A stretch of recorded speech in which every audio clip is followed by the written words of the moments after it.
The last thing that I want to discuss is a narrative of the captivity and restoration of Miss Mary Rowlandson. Um, Specifically, I want to talk about the fact that her material is interesting to me because it's presented as a narrative, and it's also written in a almost like a diary or an autobiography uh, type tone. And to me, the writing of this particular piece reads more like almost a fantastic narrative that has been completely constructed by the author so as to present material in a very biased way. And it almost reads sort of like an allegorical, fantastical representation of the experiences of this particular woman.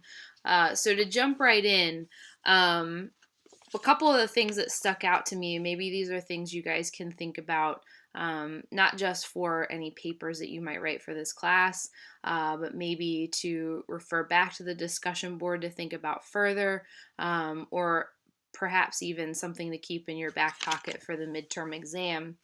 Uh, First thing is the fact that she quotes scripture quite extensively and almost after every experience that she details. The reason that that was particularly striking for me is that because it's written and presented as if it were a diary, this direct quotation from scripture almost makes it read as if the material was obviously written long after this experience, and that it is produced in such a way that her life and experiences and her description of those experiences become almost a way by which she can teach others about not just scripture, but also the biblical life that she led. And so I'm curious about the way in which she fashions this narrative and how we might read it differently than if we think about it more as this personally constructed prose that's not necessarily like an actual memoir or an actual cataloging of experiences. So, just to try and help you guys understand this further, a lot of my background is in 17th, 18th, and 19th century sailing. And so I've read a fair number of sailing memoirs. And what I've found in sailing memoirs is that when sailors write about their day to day lives, it is often episodic, it's sparse in language. They really represent purely what they experienced in the day, what they ate, what they encountered in terms of weather, maybe things that happened on ship, maybe ports that they pulled up to on that particular trip. But the entries for each day are usually, in these short little phrases. There's really no interpretation of those experiences. They're purely relayed as this happened, and then that happened, and then this happened. If you have any experience with something like Samuel Pepys's diary from the 18th century, it's written in a similar way to some of those sailor narratives. Where Samuel Pepys basically just details his day. I woke up, I had breakfast, I went to work. I came home, I went to the tavern. It's episodic. What's different about Mary Rowlandson's memoir or her narrative of her captivity is that it's structured more like a story. And not just a story, but a story that she interprets. She interprets that experience through the scripture. And so I'm curious for you guys to think through how this narrative ultimately reads more of an analysis of our situation and experience than presenting it as fact versus actual fact. So, how much stock can we really put in what she's written? And I think the other side to this coin that is important to keep in mind too is that, as a female voice, are we perhaps questioning her narrative because we don't trust her quite as much as a male narrator? Um, or do we look at her narrative differently because she is a woman? A couple of the other things that I noticed in this text that's worth discussing, the description of her captors. So the way in which she describes the people, the Native Americans who captured her, really helps to capture this dichotomy between how the settlers viewed Native Americans versus how Native Americans viewed the settlers. So she describes them as devils. She describes them as capricious in nature. They withhold food from her. They create situations where she's immensely uncomfortable.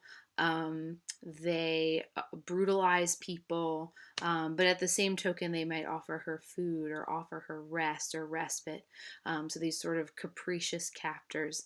And so the way in which she describes them is really a one-sided view.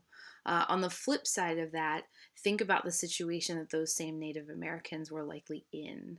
That Mary Rowlandson represented a group of people who came into their world and took their land and expected that they were just going to move aside and allow them to take over. And so we really do, I think, get to see the dichotomy and experiences between those early settlers and the Native Americans. Um, I want to return back to some of these ideas of that biblical undertone throughout her narrative.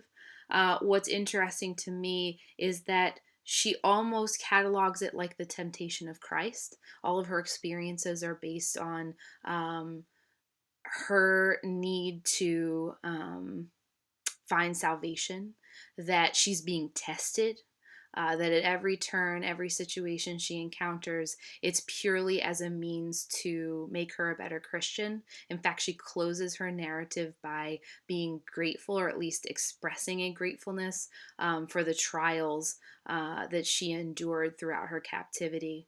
There's also a period of time where she appears almost like Mary and Joseph, where she's looking around in the different little tents to try and find places where she can rest. And it's not until she lands on this sort of last teepee that she's welcomed into the fold. So there are some of these narrative elements within her captivity story that are particularly interesting in the way in which she couches them, which makes me question how much of this narrative is based in the reality of the situation and how much of it has been written after she's revisiting it years later and is crafting a story for us that makes us think about her in a very different light than perhaps the actual experience truly was.